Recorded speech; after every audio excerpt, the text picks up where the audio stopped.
बिस्मिल्लाहिर्रहमानिर्रहीम। अस्सलाम वालेकुम।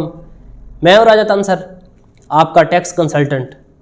आज मैं बात करूंगा तमाम ओवरसीज़ पाकिस्तानियों के हवाले से, टैक्सेस के हवाले से, और जितने ओवरसीज़ पाकिस्तानी हैं जिन ममालिक में भी हैं, अल्लाह ताला आपको खैर आफियत से रखे। मैं उन लोगों को कोशिश करूंगा कि एक अहम मैसेज दूं, उन लोगों को गाइडलाइन दूं, वो जहाँ से भी सर्विसेज ले रहे हैं टैक्सेस के हवाले से, क्योंकि बहुत से ऐसे ओवरसीज़ पाकिस्तानी हैं जिन्होंने एनटीएल लिया था पाकिस्तान में, जो पाकिस्तान में फाइलर थे, जो पाकिस्तान में रिटर्न सबमिट करवाते थे, या कुछ पाकिस्तानी ऐसे भी हैं जो बैर के ममालिक में रह के पाकिस्तान में कंपनीज रन कर रहे हैं। तो उन तमाम ओवरसीज़ पाकिस्तानियों के लिए, वैसे भी जो ओवरसीज़ पाकिस्तानी है उनके लिए ये वीडियो इंशाल्लाह बहुत ज़्यादा फ़ायदेमंद साबित होने वाली है। कोशिश कीजिएगा कि इस वीडियो को एंड तक देखें। आगे इंशाल्लाह आप लोगों को ये आने वाले वक्त में, फ्यूचर में और राइट नाउ ये काफ़ी हद तक फ़ायदा देगी। तो सबसे पहले तमाम ओवरसीज़ पाकिस्तानियों को ये बताना चाहूँगा कि अगर आप पाकिस्तान में थे, पाकिस्तान में आपने एनटीएन लिया था, तो ये तमाम बहुत से क्लाइंट मुझसे ये क्वेश्चन करते हैं बैर के ममालिक से भी, यहाँ से भी दोस्त अहबाब जिनके बंदे आउट कंट्री होते हैं, दोस्त अहबाब आउट कंट्री होते हैं, तो वो क्वेश्चन करते हैं राय साहब कि मेरा भाई जो है वो आउट कंट्री है, वो यहाँ पे फाइलर था, गोशवारे सबमिट करवाता था, तो अब तो उसको गोशवारा सबमिट करवाने की ज़रूरत नहीं है क्योंकि वो पाकिस्तान में नहीं है। बिल्कुल ऐसा नहीं है। अगर आप पाकिस्तान में हैं या पाकिस्तान से बाहर हैं और आप फाइलर थे, तो आप पे रिटर्न सबमिट करना लाजम है, क्योंकि रिटर्न तो सबमिट हो सकती है ना फिजिबिलिटी, इसके लिए फिजिबल होना तो ज़रूरी नहीं है कि आप फिजिकली आएंगे तो आपकी रिटर्न सबमिट होगी। तो ये रिटर्न तो आपकी सबमिट हो सकती है अगर आप आउट कंट्री हैं तो भी।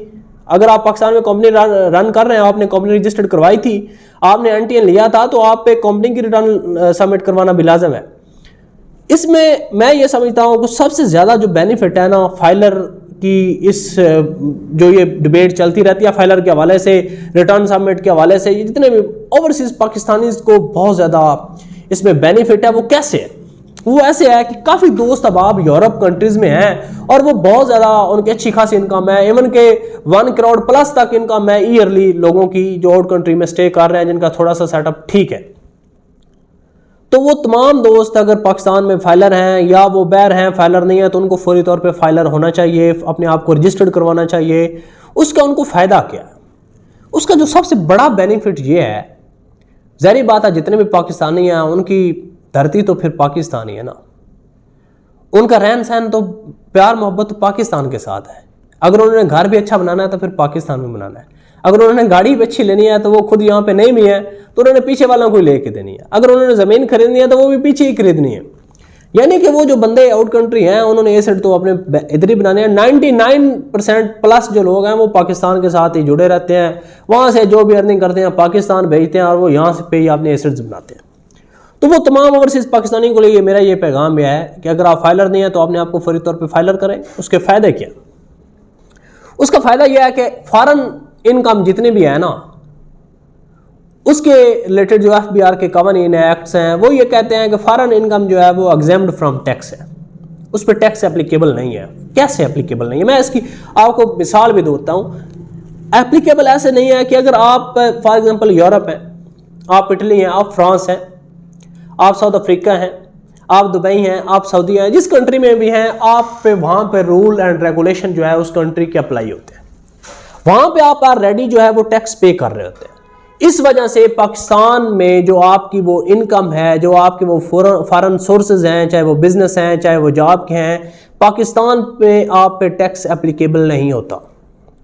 अब फाइलर होने का फ़ायदा यह है कि अगर आप वहाँ से साल में 10 लाख, 20 लाख, 50 लाख, 1 करोड़ रुपया, वट एवर जितना भी कमाते हैं, कुछ पाकिस्तान भेजते हैं, नहीं भेजते, फाइलर होने की वजह से, एसेट डिक्लेयर होने की वजह से, अगर आपका टैक्स कंसल्टेंट एक्सपर्ट है, अच्छा है, तो वो जो तमाम अमाउंट है वो हर साल आपकी वाइट मनी होती जा रही है। आप 5 साल बाद, 4 साल बाद, 10 साल बाद पाकिस्तान आते हैं, यहाँ पे आपने घर बनाने हैं, यहाँ पे आपने गाड़ियाँ लेनी है, तो वो पैसा आपका वाइट मनी होगा अगर आप अपने आप को फाइलर बनाएंगे, फाइलर होंगे, आपने रिटर्न सबमिट करेंगे, आपने एसेट डिक्लेयर करेंगे, तो जो वो फॉरेन सोर्सेज हैं वो आपके जनाब आपके लिए बहुत बड़ा फ़ायदेमंद साबित होंगे तब जब अगर आप फाइलर होंगे। तो क्योंकि वो एसेट हर साल आपके बढ़ते जा रहे हैं, वो एसेट जो है वो अमाउंट जो है वो हर साल आपकी वाइट मनी होती जा रही है, वो ब्लैक मनी नहीं है। हाँ, अगर आप अपने आप को फाइलर नहीं करते, आप 10 साल भी रहे हैं और 10 साल के बाद आप यहाँ के आके लैंड क्रूजर निकलवा देते हैं, तो हुकूमत आपको पकड़ेगी, पूछेगी कि भाई पैसा कहाँ से आएगा। फिर आप कहेंगे जी तो हम थे, कब थे भाई? वो फिर एक पेचीदगी और मामलात शुरू हो जाते हैं। तो उसके लिए फौरन जितनी इनकम है, आप चाहे 10 करोड़ कमाते हैं, चाहे 5 करोड़ कमाते हैं, चाहे 10 लाख रुपया कमाते हैं, आप लीगल सोर्सेज से बाहर पैसा कमा रहे हैं, वहां पे टैक्स एप्लीकेबल है। तो पाकिस्तान में जितनी भी अमाउंट आपकी आ रही है, वो बेशक 20 लाख आपकी इनकम बनती है, ये 1 करोड़ इनकम बनती है, आप पे टैक्स एप्लीकेबल नहीं है।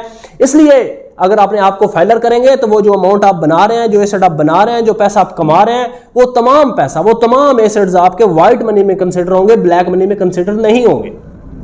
तो मेरी तमाम ओवरसीज पाकिस्तानियों से गुजारिश है कि अपने आप को फाइलर करें, मुस्तनद और अच्छा टैक्स कंसल्टेंट जरूर उसका इंतखाब करें, ताकि वो इन मामलात को समझ सके। अगर उसको टैब का, उसको कैटेगराइजेशन का, उसको लॉज का अच्छे तरीके से पता होगा, तभी वो आपको ऑथेंटिक और 100% अच्छी सर्विसेज दे सकेगा। और बाकी ये इसका और मैं ये बता दूं कि जितने भी ओवरसीज पाकिस्तानी है ना, अगर वो ऑलरेडी फाइलर हैं और अब आउट कंट्री स्टे कर रहे हैं, तो उनको अपनी रिटर्न सबमिट लाजमी करवानी पड़ेगी। और आपको करवानी इसलिए भी पड़ेगी कि यहाँ पे तो आपके खिलाफ कोई, उनको तो नहीं ये पता कि आप बहर हैं तो आपने नहीं करवाई, तो ये तो वो, ये फिर आगे इसमें बड़ी लंबी डिबेट चली जाती है, लिटिगेशन चली जाती है। तो इससे बचें।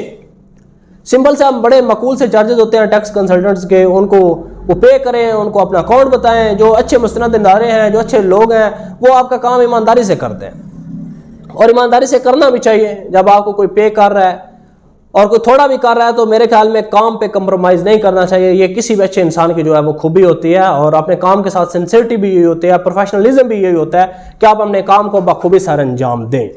बाकी यह है कि ये आने वाले वक्त में आपको पता है पाकिस्तान में जो हर बंदे को फाइलर हो रहा है और होना पड़ेगा, इसके अलावा कोई चारा नहीं है। तो ओवरसीज़ पाकिस्तानी जो हैं ऑलरेडी फाइलर हैं, वो अपने रिटर्न सबमिट करवाएं, उन पे उस पर कोई छूट नहीं है। अगर आप रिटर्न सबमिट नहीं करवाएंगे तो आपको ऑटोमेटिकली आपके आरएस के पोर्टल, आपके इनबॉक्स में सिस्टम की तरफ से मैसेज जनरेट होंगे, जिसमें आपको 20,000 की पेनल्टी होगी। अगर आप वो टाइमली रिटर्न सबमिट नहीं करवाएंगे तो ऑटोमेटिकली आपके अकाउंट से फिर काटे भी जा सकते हैं। FBR के पास तो अथॉरिटी है। तो इसलिए अपने आप को फाइलर करें। 1 साल बाद आप फाइलर होने के बाद आपने क्या करना है, बड़े मकूल से चार्जेस में आप फाइलर हो जाते हैं। हर साल आपने बड़े मकूल से, बिल्कुल थोड़े से, बिल्कुल नॉर्मल से चार्जेस में आप अपने रिटर्न सबमिट करवा लेते हैं, और उधर से आप करोड़ कमा रहे हैं, 50 लाख कमा रहे हैं, 10 लाख कमा रहे हैं, वो आपकी वाइट मनी हो रही है। और फिर वो जो अमाउंट आप देते हैं, आप 20 लाख बाद कभी करें ना कैलकुलेशन, आपने दिया होगा 20 साल में 30,000, तो उधर से आपने जिंदगी में एक प्लाट लिया है, वो जो एक प्लाट है उस पर से आपने टैक्स में 3 लाख 4 लाख रुपया बचत रह ली फाइलर होने की वजह से। और फाइलर होने की वजह से आपकी अमाउंट भी सारी वाइट में नहीं और मजे में भी है, और आपको कोई परेशानी भी नहीं है, कोई पूछने वाला भी नहीं है। उधर से टैक्सेस में छूट आपको अलहदा है, क्योंकि फाइलर को हर स्टेज पे गाड़ी खरीदते वक्त, प्लाट बेचते खरीदते वक्त बेअंदाज टैक्स में फर्क है। अभी पाकिस्तान में ओवरसीज पाकिस्तानियों, पाकिस्तान में जो बंदा प्लाट या मकान खरीदता है, उसको राइट नाउ जो टैक्सेस हैं, वो अगर नॉन फाइलर है तो उसका टैक्स अगर 3 लाख बनता है, अगर वो फाइलर हो जाता है तो उसको 1,40,000 रुपया बनता है। आप खुद अंदाजा लगा लें कि 1,60,000 रुपया तो यहाँ से बचता है। अगर आप 20 साल में 30-35,000 आपने टैक्स कंसल्टेंट को देते हैं, तो वो आप वाइट मनी कितनी कर लेते हैं और आप फायदे कितने ले लेते हैं। आप जिंदगी में 2 प्लाट या मकान आगे पीछे कर दें तो वो फिर भी आप 4 गुना ज्यादा प्रॉफिट में है। फिर आप लीगल भी हैं, फिर आप अच्छे शहरी भी हैं, फिर आपने अपने आप को डिक्लेयर भी किया हुआ है, फिर आप अपने अमाउंट को वाइट मनी भी कर रहे हैं। अभी आप करोड़ों रुपए कमाते हैं, अगर आप फाइलर नहीं हैं तो वो करोड़ों रुपए किधर है, वो आपकी ब्लैक मनी कंसिडर होगी पाकिस्तान में। तो बेहतर है इन मामलात को समझें और अच्छे लोगों का इंतखाब किया करें। हमारी सर्विसेज आपको चाहिए तो आप हमसे कॉन्टैक्ट कर सकते हैं। बहुत शुक्रिया, दुआ में याद रखिएगा। अल्लाह हाफिज़।